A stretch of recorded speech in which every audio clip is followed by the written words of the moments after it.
ഇത്രയും ജീർണിച്ചഴുകിയ മനസ്സാണോ ഈ പറയുന്ന ദിയാകൃഷ്ണൻ നിനക്കുള്ളത്? ഇത്രയും ജീർണിച്ചഴുകിയ कभी नहीं हो मिटे जितनी भी जुस्तजू कर ले तू दिल में ये नफरतें लेके ना हो सके കണ്ടോ എന്താണ് ആ പെൺകുട്ടികൾ ഈ ഇപ്പൊ വരും ഏതോ ജോർജ് സോറോസ് ഉഗാണ്ടയിലെ ഗൂഢാലോചന, അർബൻ നക്സൽ, മാവോവാദി, ജിഹാദി, പുഹാദി സാറന്മാരെ ചാപ്പ് കൈവച്ചാൽ മതി, ജന്തർ മന്തർ അത് വർക്കൗട്ട് ആവില്ല, കോർപ്പറേറ്റുകളുടെ ഫണ്ടും വാങ്ങി ഓംബ്ര പറയാത്തവരാണ്. ഒരുത്തന്റെയും തന്തയുടെ വകയല്ല, ഇത് നമ്മുടെ രാജ്യമാണ്, നമ്മുടെ.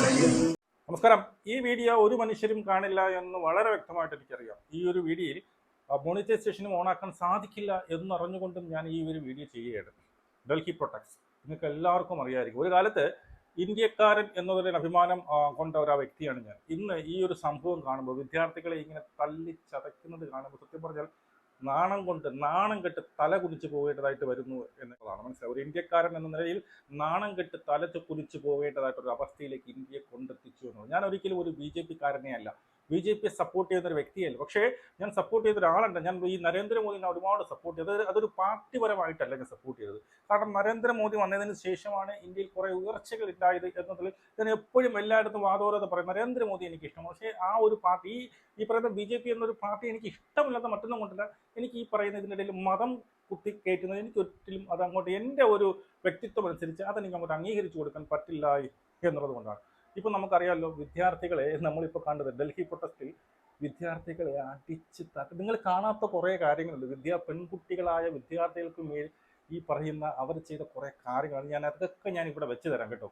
ഇത് വർഷങ്ങളായിട്ട് ഒരു നീറ്റ് പരീക്ഷ എഴുതി ജയിച്ച് ഡോക്ടറോ എഞ്ചിനീയറോ ഒക്കെ ആകണമെന്ന് ആഗ്രഹിച്ച് കുത്തിയിരുന്ന് പഠിച്ച് പരീക്ഷ നല്ല രീതിയിൽ എഴുതി എനിക്കിപ്പോൾ ഈ നീറ്റ് അഡ്മിഷൻ കിട്ടും, അതിൽ ഞാൻ വിജയിക്കും എന്നൊക്കെ വളരെ സന്തോഷത്തോടെ ഇരുന്ന കുട്ടികളുടെ തലയിലേക്ക്, കുട്ടികളുടെ ഫുഡിലേക്ക് വരികയാണ്. ആ നീറ്റ് പരീക്ഷയുടെ ക്വസ്റ്റ്യൻ പേപ്പർ ചോർന്നു. മനസ്സിലായി? അത് പലർക്കും പല വിലയ്ക്ക് വിറ്റു. 600ഓളം വരുന്ന മാർക്കുള്ള ക്വസ്റ്റ്യൻ പലർക്കും കിട്ടി എന്നറിഞ്ഞുകൊണ്ട് അവസാനം അതെന്ത് ചെയ്യുന്നു? ആ പരീക്ഷ റദ്ദ് ചെയ്യുന്നു. ഒരു പുനഃപരീക്ഷ, വീണ്ടും ഒരു പരീക്ഷ നടത്താൻ വേണ്ടി പോകുമ്പോൾ അവിടെ മരിച്ചു വീണത്, അവിടെ പൊലിഞ്ഞു പോയത് 30 വിദ്യാർത്ഥികളാണ്. എത്രണ്ണം? 30 പേര്. 30 വിദ്യാർത്ഥികൾ മരിക്കുക എന്ന് പറയുമ്പോൾ 30 കുടുംബങ്ങളാണ്, 30 കുടുംബങ്ങളുടെ സ്വപ്നങ്ങളാണ് പൊലിഞ്ഞു പോയത് എന്നുള്ളതാണ്. അതിനെ പ്രൊട്ടസ്റ്റ് ചെയ്തു. അതിനെതിരായിട്ട് ഇതെല്ലാം വരുത്തി വെച്ച വിദ്യാഭ്യാസ മന്ത്രി രാജിവെക്കണമെന്ന് അവകാശപ്പെടുന്നു. അതിപ്പം കോക്രോച്ച് പാർട്ടി ആയിക്കോട്ടെ, എന്തോ ആയിക്കോട്ടെ, അവർ പറയുന്നതിൽ എന്താണ് തെറ്റ് എന്നത്. ഇവിടെ ഞാൻ പറയും, ഇവിടെ മതമോ രാഷ്ട്രീയമോ ജാതിയോ ഒന്നും കൊണ്ടുവരാൻ നിങ്ങൾ ശ്രമിക്കുക. നിങ്ങൾ ഈ പറയുന്ന ഏത് മതക്കാരനോ അല്ലെങ്കിൽ ഏത് രാഷ്ട്രീയ പാർട്ടിയെ സ്നേഹിക്കുന്നോ അല്ലെങ്കിൽ അംഗീകരിക്കുന്നവരോ ആയിക്കോട്ടെ. പക്ഷെ ഇവിടെ ആ മരിച്ച 30 പേരുണ്ടെങ്കിൽ ആ 30 പേരും വേറെ ഏതെങ്കിലും പാർട്ടിയിലുള്ളതാണെന്ന് നിങ്ങൾ വിചാരിക്കുന്നുണ്ട്. അതിൽ ഹിന്ദുക്കൾ കാണാം, അതിൽ മുസ്ലിങ്ങൾ കാണാം, അതിൽ ക്രിസ്ത്യാനികൾ കാണാം, എല്ലാവരും കാണാം. അപ്പൊ സ്വന്തം വീട്ടിൽ അങ്ങനെ സംഭവിക്കുമ്പോൾ ആ ഒരു വേദന അറിയൂ എന്നുള്ളതാണ്. ഒരു കുടുംബത്തിൽ ഒരു ചെറുപ്പക്കാരനാണ്, മനസ്സിലായി, ഈ പറയുന്ന 10, 18, 19 വയസ്സുള്ള കുട്ടികളാണ്. എനിക്കിനി പഠിക്കാൻ വയ്യ, എൻ്റെ സ്വപ്നങ്ങളെല്ലാം പൊലിഞ്ഞു പോയി, ഞാൻ പോവുകയാണെന്ന് പറഞ്ഞ് ലെറ്റർ എഴുതി വെച്ച് തീർന്ന 30ഓളം വിദ്യാർത്ഥികളാണ്. ആ വീടുകളിൽ അവരിപ്പോൾ അനുഭവിക്കുന്ന ആ ഒരു വേദനയുണ്ട്, മനസ്സിലായോ? പൊലിഞ്ഞുപോയ സ്വപ്നങ്ങളുണ്ട്. എത്ര കാലം ഈ പറയുന്ന ഭൂമിയിൽ ജീവിച്ച് പല സ്വപ്നങ്ങളും കണ്ട വിദ്യാർത്ഥികളാണ് ഇവരുടെയൊക്കെ ഈ ഒരൊറ്റ തെണ്ടിത്തരം കൊണ്ട് പിന്നീട് പൊലിഞ്ഞു പോയത് എന്നുള്ളതാണ്. മനസ്സിലായോ? ഇവിടെ അതിനെക്കാട്ടും ഉപരി ഞാൻ ഞെട്ടുന്നത്, ഇവിടെ പലവരെയും ഈ അയിത്തം കൽപ്പിച്ച് മാറ്റി നിർത്തേണ്ട കുറെ നാറികളുണ്ട്. സത്യം പറഞ്ഞാൽ അവരെയൊക്കെ ഒരു 7 അയലത്ത് കൂടി നടക്കുന്നത് മാറ്റിവിടണം. അയിത്തം കൽപ്പിക്കാനുള്ള കുറെ ആൾക്കാർ ഇപ്പോഴും നമ്മുടെ കേരളത്തിൽ ഇപ്പോഴും ജീവിച്ചിരിക്കുന്നു എന്നുള്ളതാണ്. മനസ്സിലായോ? അതായത് ജാതിയായ പിന്നീട് ദിയാകൃഷ്ണ എന്ത് ചെയ്യുന്നുണ്ട്? ഒരു പോസ്റ്റ് ഇടുന്നുണ്ട്. പോസ്റ്റ് മറ്റൊന്നുമല്ല, ഈ പ്രൊട്ടസ്റ്റിന്റെ ഇടയിൽ, ആ പോസ്റ്റ് ഞാൻ ഇവിടെ വെക്കാം കേട്ടോ, അതെനിക്ക് വീഡിയോ വെക്കാൻ പറ്റത്തില്ല. ഈ പോസ്റ്റിന്റെ ഇടയിൽ ഔറംഗസീബിന്റെ ഫോട്ടോ വെച്ചിട്ട് എന്ത് ചെയ്യുന്നുണ്ട്? ഇവർ പ്രൊട്ടസ്റ്റ് ചെയ്യുന്നു എന്ന് പറഞ്ഞുകൊണ്ട് ഒരാൾ വന്ന് സംസാരിക്കുന്ന സാധനമാണ്. ഔറംഗസീബ് ആരെന്നറിയാം? ഔറംഗസീബ് ഒരു മുസ്ലിമാണ്. നിന്റെ മനസ്സ് ഇത്രയും കുഷ്ഠമായി പോയോ എന്നുള്ളതാണ്. ഇത്രയും കുഷ്ഠമാണോ?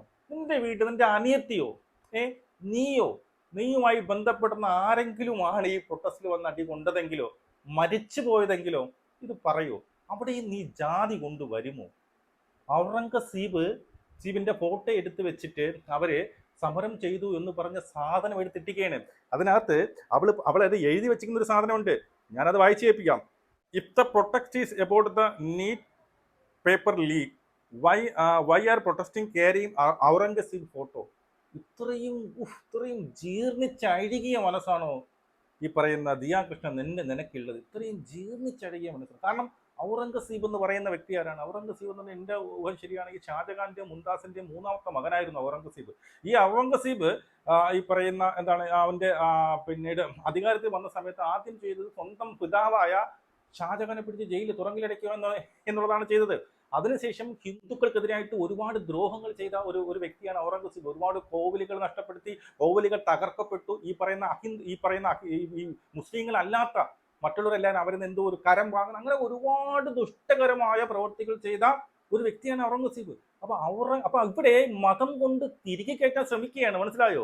അപ്പോൾ നിങ്ങൾ അവിടെ എന്താണ്? അപ്പം ഇത് മുസ്ലിങ്ങളാണ് ഇത് ചെയ്തത്, ഹിന്ദുക്കൾക്കെതിരായിട്ട് മുസ്ലിങ്ങളാണ് ഇത് ചെയ്യുന്നത് എന്ന് വരുത്തി തീർക്കുന്ന നിന്റെയൊക്കെ മനസ്സുണ്ടല്ലോ, പുഴുത്തു ചാവും. എനിക്ക് ഇത്രേ പറയുള്ളൂ, പുഴുത്തു ചാവും.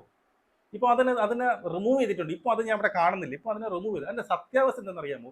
ഇവർ പലവരുടെയും ഫോട്ടോകൾ മോർഫ് ചെയ്ത് അവിടെ മോദിയുടെ ഫോട്ടോ വെച്ചാണ് ഇവർ അവിടെ പ്രൊട്ടസ്റ്റ് ചെയ്തത്. അതായത് ഔറംഗസീബിന്റെ രൂപവും മുഖം മാത്രം മാറ്റി അവിടെ മോദിയുടെ ഫോട്ടോ, അതിന്റെ ക്ലാരിറ്റി ഉണ്ട്, മനസ്സിലായോ? അതാണ് അവർ ചെയ്തത്.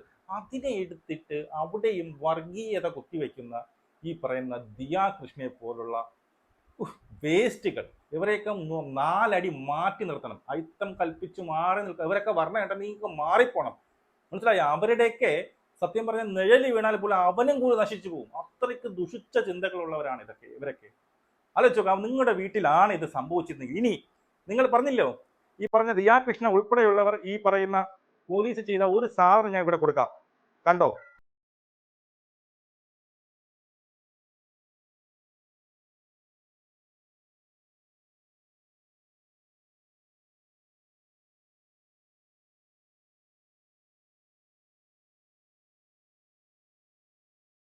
എന്താണ് ആ പെൺകുട്ടികൾ ഈ പോലീസുകാർ ചെയ്യുന്നത് നിങ്ങൾ കണ്ടോ? ആ പെൺകുട്ടിയുടെ എവിടെയാണ് പിടിച്ചെന്ന് നിങ്ങൾ കണ്ടോ? എന്നിട്ട് അവിടെ രണ്ടുപേരിൽ നിന്ന് ചിരിക്കുന്നത് നിങ്ങൾ കണ്ടോ? ആ ഒരു പെൺകുട്ടി നടന്നു പോകുന്ന പെൺകുട്ടിയുടെ പുറം ഭാഗത്ത് ലാത്തി കൊണ്ട് കുത്തുകയാണ് നാറികളായ ഈ പോലീസുകാരന്മാർ. അവിടെ രണ്ടുപേരും ചിരിക്കുന്നത്. അതൊരു പെണ്ണാണെന്ന് എനിക്ക് തോന്നുന്നത്. ഇവരുടെയൊക്കെ കുറേ പേര് ഇങ്ങനെ വന്നിട്ടുണ്ട്. ഇവരുടെ ആരെയും ലേബലൊന്നുമില്ല. കുറെ പട്ടാളക്കാരെന്ന് പറഞ്ഞുകൊണ്ട് കുറേ എണ്ണത്തിന് ഇറക്കിയിട്ടുണ്ട്. ആരുടെയും പേരൊന്നുമില്ല. ഇവർ പട്ടാളക്കാരാണോ ഇവർ ഗുണ്ടകളാണോ ഒരു പിടുത്തവും ഇല്ല. വന്ന് പെൺകുട്ടികളെ, അത് പഠിക്കുന്ന കുട്ടികളാണ്. ദിയാ, നിന്റെ അനിയത്തിയാണ് ഇങ്ങനെ ചെയ്തിരുന്നെങ്കിൽ നീ ഇതുപോലെ പറയോ ഇത് ചെയ്തത്, അല്ലെങ്കിൽ അവിടെ വന്നത് ഇതൊക്കെ ചെയ്തത് മുസ്ലിങ്ങളാണ് എന്നുള്ളത്? നശിച്ച മനസ്സാണല്ലോ നിനക്ക്, നശിച്ച മനസ്സ്. ഇത്രയും ക്രൂരത ചുമ്മയല്ല ഈ പറയുന്ന അമ്മുമ്മയായിക്കോട്ടെ അമ്മായിയമ്മയായിക്കോട്ടെ അവരെല്ലാം നിങ്ങൾ ഇങ്ങനെ കാണുന്നത്. ഇത് സത്യം പറഞ്ഞാൽ എല്ലാത്തിനും കർമ്മ എന്ന് പറഞ്ഞ സാധനമുണ്ട്. അത് എല്ലാവർക്കും തിരിച്ച് കിട്ടുമെന്നുള്ളതാണ്. ആരായിക്കോട്ടെ തിരിച്ച് കിട്ടുമെന്നുള്ളതാണ്, മനസ്സിലായോ? അടുത്ത മറ്റൊന്ന്, मोदी के बाप का देश नहीं है ये, हमारा देश है। ये उनके पापा का देश नहीं है। इसको, हमारे देश को सारे हिंदू मुसलमान सिख ईसाई सबने मिलकर बसाया है, सबने कुर्बानियां दी है अपनी। तो यहाँ पर ही किसी का बाप का देश नहीं है जो वो बोले कि भैया आप जैसों की जरूरत नहीं है। ഞാനിപ്പോൾ ഇതിൽ വിശ്വസിക്കുന്ന ആരുടെയും തന്തയുടെ വകയല്ല ഇന്ത്യ എന്നുള്ളതാണ്. ആരുടെയും തന്തയുടെ വകയല്ല, മനസ്സിലായോ? മോദിയുടെ ആയാലും ആരുടെയും തന്തയുടെ വകയല്ല ഇന്ത്യ എന്നുള്ളതാണ്. ഇവിടെ ഞാൻ ഈ പെൺകൊച്ചു പറഞ്ഞതിനോട് 100% യോജിക്കുന്നു എന്നുള്ളതാണ്. കാരണം ഇപ്പൊ എൻ്റെ മോളാണ്, ഞാൻ ചിന്തിക്കുന്നത് എപ്പോഴും അങ്ങനെയാണ്. ആ പ്രൊട്ടസ്റ്റിൽ എൻ്റെ മോൾ ഉണ്ടായിരുന്നു എങ്കിലും ആലോചിച്ചു നോക്കൂ. അപ്പോഴും ഇത് പറയൂ. അപ്പോഴും ഈ പറയുന്ന ഇതിനെ ന്യായീകരിക്കാൻ നിൽക്കുന്ന ഈ BJP-ക്കാർ അപ്പോഴും പറയൂ. ഇത് നിങ്ങളുടെ കുട്ടികൾ ഉണ്ടായിരുന്നില്ല. അവിടെ ഇത്രയും പേര് കോക്രോച്ച് ജനതാ പാർട്ടി എന്ന് പറഞ്ഞ് ഇത്രയും ലക്ഷക്കണക്കിന് ആൾക്കാർ അവരെ പ്രൊട്ടസ്റ്റ് ചെയ്യുന്നപ്പോൾ എല്ലാവരും ഈ പറയുന്ന പിന്നെ കോക്രോച്ച് ജനതാ പാർട്ടി അംഗീകരിക്കുന്നവരല്ല. അതിനകത്ത് മുസ്ലിങ്ങളുണ്ട്, BJP ഉണ്ട്, കോൺഗ്രസ് ഉണ്ട്, കമ്മ്യൂണിസ്റ്റുകാരുണ്ട്, അങ്ങനെ എല്ലാവരും ഉണ്ട്. അത് അവിടെ വന്നത് പാർട്ടിപരമായിട്ടൊന്നും അല്ല. അവർക്ക് ജീവിതകാലം ഇത്ര നേരം എന്ത് ചെയ്തു? അവർ പഠിച്ച് ഒരു പരീക്ഷ എഴുതുന്നു, അത് ജയിക്കും. കൊള്ളായിരുന്നു, എളുപ്പം ഉണ്ടായിരുന്നു, ഞാൻ ജയിക്കും, നാളെ എനിക്ക് ഒരു അഡ്മിഷൻ കിട്ടുമെന്ന് വളരെ ആഹ്ലാദിച്ചിരുന്ന അവരിലേക്കാണ് പറഞ്ഞത്. അത് ചോദ്യപേപ്പർ ചോർന്നു, അതുകൊണ്ട് വീണ്ടും അപേക്ഷിക്കുമെന്ന് പറയുമ്പോൾ അതൊക്കെ താങ്ങില്ല. ഞാൻ ഇനി വീണ്ടും പഠിക്കുന്നു. എനിക്ക് ഇപ്പം അതെന്ന് വെച്ചാൽ അത് 1-2 കുട്ടികളല്ല, 30 പേരാണ് മരിച്ചത്. താങ്ങാൻ വയ്യാതെ 30ഓളം കുട്ടികളാണ് മരിച്ചത്. 30ഓളം കുടുംബങ്ങളാണ് ശിഥിലമായി പോയത്. 30ഓളം അമ്മമാർക്ക്, രക്ഷകർത്താർക്ക് തൻ്റെ മക്കളെയാണ് നഷ്ടപ്പെട്ടത്. അതിനൊക്കെ കാരണക്കാരനായ അവിടുത്തെ വിദ്യാഭ്യാസ മന്ത്രിയെ രാജിവെക്കണമെന്ന് മാത്രമായിരുന്നു അവരുടെ ആവശ്യം. അതിനുവേണ്ടി സമരം ചെയ്തവരെയാണ് നിങ്ങൾ ഈ പട്ടി അടിക്കുമ്പോൾ ഒരുപാടുണ്ട് കേട്ടോ. ഈ പോലീസുകാർ കാണിച്ച ക്രൂരത ഒരുപാടുണ്ട്. സത്യം പറഞ്ഞു കഴിഞ്ഞാൽ സഹിക്കാൻ പറ്റില്ല എന്നുള്ളതാണ്. 10,000-കണക്കിന് യുവാക്കളുടെ അപ്രൈസിംഗ് അടിച്ചു നിൽക്കാൻ രാവിലെ മുതൽ തന്നെ ഇറക്കിയത് ബറ്റാലിയൻ കണക്കിനാണ്. Police, BSF, RPF, RAF, CRPF 6-7 പേര് വളഞ്ഞിട്ട് കൈകഴക്കുമ്പോൾ ഓങ്ങിയടിച്ചിട്ടും ഇനിയും അടിക്കണോ മാറോ സാർ എന്ന മുദ്രാവാക്യത്തിൽ ചെറുപ്പക്കാരൻ ചെറുത്തെങ്കിൽ അത് വേദനിക്കാഞ്ഞിട്ടല്ല. ഈ സിസ്റ്റം പരാജയത്തിൽ നൈരാശ്യത്തിന്റെ കഴുക്കോൽ തൂങ്ങിയാടിയ മക്കൾക്ക്, ആ ശവപ്പെട്ടികൾക്ക് നീതി ചോദിക്കലാണ്, ആദരവാണ്, ട്രിബ്യൂട്ടാണ്, മുദ്രാവാക്യം കൊണ്ട് ശ്രദ്ധാഞ്ജലി. മക്കളുള്ള അച്ഛന്മാരെ, മക്കളുള്ള അമ്മമാരെ മർദ്ദനമേറ്റുവാങ്ങൽ നിങ്ങൾക്ക് വേണ്ടിയാണ്, നിങ്ങളുടെ മക്കൾക്ക് വേണ്ടിയാണ്. ആ രോഷം ഇനിയും കാണാതിരിക്കാവതാണോ? ഇപ്പൊ വരും ഏതോ ജോർജ് സോറോസ്, ഉഗാണ്ടയിലെ ഗൂഢാലോചന, അർബൻ നക്സൽ, മാവോവാദി, ജിഹാദി, പുഹാദി, സാറന്മാരെ ചാപ്പ് കൈവച്ചാൽ മതി, ജന്തർ മന്തർ അത് വർക്കൌട്ട് ആവില്ല, കോർപ്പറേറ്റുകളുടെ ഫണ്ടും വാങ്ങി ഓംബ്ര പറയാത്തവരാണ്, സോക്കോൾഡ് ദേശീയ മാധ്യമങ്ങൾ തുപ്പിത്തള്ളിയവരാണ്. ഗാന്ധിയാണ്, അംബേദ്കറാണ്, ഭഗത് സിംഗാണ് വഴികാട്ടികൾ, ഇൻകുലാബാണ് മുദ്രാവാക്യം. ധാർഷ്ട്യത്തിൽ ഒടാസിറ്റിക്കെതിരെ ആർജവത്തിൽ ആഞ്ഞടിക്കുന്ന യൂത്തിനെ ചാപ്പയും ലാത്തയും കാണിച്ച് പേടിപ്പിക്കല്ലേ സർക്കാരെ. ബുട്ടാസെ വന്നു, ഇനി വരുന്നില്ല, വന്നു കഴിഞ്ഞു. ഈ പറയുന്ന ദിയാ കൃഷ്ണയെ പോലുള്ള ഈ പറയുന്ന മനസ്സിൽ കുഷ്ഠം ബാധിച്ചവർ ഓൾറെഡി വന്നു കഴിഞ്ഞു എന്നുള്ളതാണ്. ജിഹാദികൾ എന്ന് പറഞ്ഞത് മുസ്ലിങ്ങളാണ്. എന്തൊരു സത്യം പറഞ്ഞാൽ ബാക്കിയെല്ലാം സഹിക്കും. ഈ ദിയയൊക്കെ സത്യം പറഞ്ഞാൽ ഈ കോക്രോച്ച് പാർട്ടിയിലുള്ളവർ ഒന്ന് ആഞ്ഞ് ശ്രമിച്ചാൽ അവരുടെ അക്കൗണ്ട് ഇല്ല എന്നുള്ളതാണ്. മനസ്സിലായോ? അത്രയ്ക്ക് ഫോളോവേഴ്സ് ഉണ്ട് ഇവർക്ക്. അവരൊക്കെ ഒന്ന് ആഞ്ഞ് ശ്രമിച്ചാൽ, ഒന്ന് റിപ്പോർട്ട് ചെയ്താൽ തീരുന്ന പ്രശ്നമേ ഉള്ളൂ. ഇത്രയ്ക്ക് അഴിക്ക് പേര് നടക്കുന്നത്. നമുക്ക് രാഷ്ട്രീയമൊക്കെ നല്ലതാണ്, പക്ഷേ നമ്മുടെ ഇന്ത്യ എന്ന് പറയുമ്പോൾ, നമ്മുടെ ഇന്ത്യയുടെ കാര്യം വരുമ്പോൾ അവിടെ രാഷ്ട്രീയം വേണം. ഇന്ത്യക്ക് നല്ലത് വരുന്നത് എന്തെന്നുള്ളത് സത്യം ആരുടെ പക്ഷത്താണ്? ഇവർ പ്രൊട്ടസ്റ്റ് ചെയ്യുന്നത് എന്തുകൊണ്ടാണ്, എന്തിനു വേണ്ടിയിട്ടാണ്? അവർ ഉന്നയിക്കുന്ന ആവശ്യങ്ങൾ ന്യായമല്ലേ? അവിടെയാണ് ചിന്തിക്കാനുള്ളത്. ഇത് കോൺഗ്രസിന്റെ മാത്രമായിട്ടുള്ള ഒരു പ്രൊട്ടസ്റ്റോ അല്ലെങ്കിൽ ഈ പറയുന്ന അങ്ങനെയൊന്നുമല്ല. മുസ്ലിങ്ങൾ മാത്രം നടന്ന ഒരു പ്രൊട്ടസ്റ്റ് ഒന്നുമല്ല. അവിടെ മുസ്ലിങ്ങളായിട്ട് ഹിന്ദു, ക്രിസ്ത്യൻസ് എല്ലാവരും ഒന്നടങ്കം തൻ്റെ ഭാവി നഷ്ടപ്പെട്ടതിനെ കുറിപ്പെട്ട വേവലാതിയിലാണ് അവർ എന്ത് ചെയ്യുന്നത്. ഇവിടെ വന്ന് ഇങ്ങനൊരു സമരം നടത്തുന്നത് അവരെയാണ് നിങ്ങൾ ഈ ചെയ്തത്. ആ പെൺകുട്ടികളൊക്കെ കടന്നു കുടിക്കുകയും പെൺകുട്ടികളുടെ ബാക്കിലേക്ക് ലാത്തി വെച്ച് കുത്തുകയും ചെയ്യുന്നത്. ദിയാ, നിന്റെ അനിയത്തിയായിരുന്നെങ്കിൽ നീ സഹിക്കുമല്ലേ? എനിക്ക് പറയാനുള്ളത് പൃഥ്വിരാജ് മുമ്പ് പറഞ്ഞു വെച്ചിട്ടുണ്ട്, അത്രേ ഉള്ളൂ. ഈ രാജ്യത്ത് ഈ വ്യവസ്ഥിതിയിൽ ജനിച്ചു പോയി എന്ന ഒറ്റ തെറ്റ് മാത്രമേ അവർ ചെയ്തിട്ടുള്ളൂ. Your honour, their birth was indeed their mistake. ചോദ്യം ചോദിക്കുന്നവരെ നിശബ്ദരാക്കുന്ന രാഷ്ട്രീയം, വിരൽ ചൂണ്ടുന്നവരെ വിലങ്ങണിയിക്കുന്ന രാഷ്ട്രീയം. പക്ഷെ എത്ര നിശബ്ദരാക്കിയാലും, ഏത് തുറങ്കിലടച്ചാലും ചോദ്യം ചോദിക്കുക തന്നെ ചെയ്യും. ഉത്തരം തന്നേ പറ്റൂ. കാരണം ഈ രാജ്യം ഒരുത്തന്റെയും തന്തയുടെ വകയല്ല. ഇത് നമ്മുടെ രാജ്യമാണ്. നമ്മുടെ എനിക്ക് പറഞ്ഞു, ഈ രാജ്യം ഒരുത്തന്റെയും തന്തയുടെ വകയല്ല, ഇത് നമ്മുടെ രാജ്യമാണ്. ജയ് ഹിന്ദ്.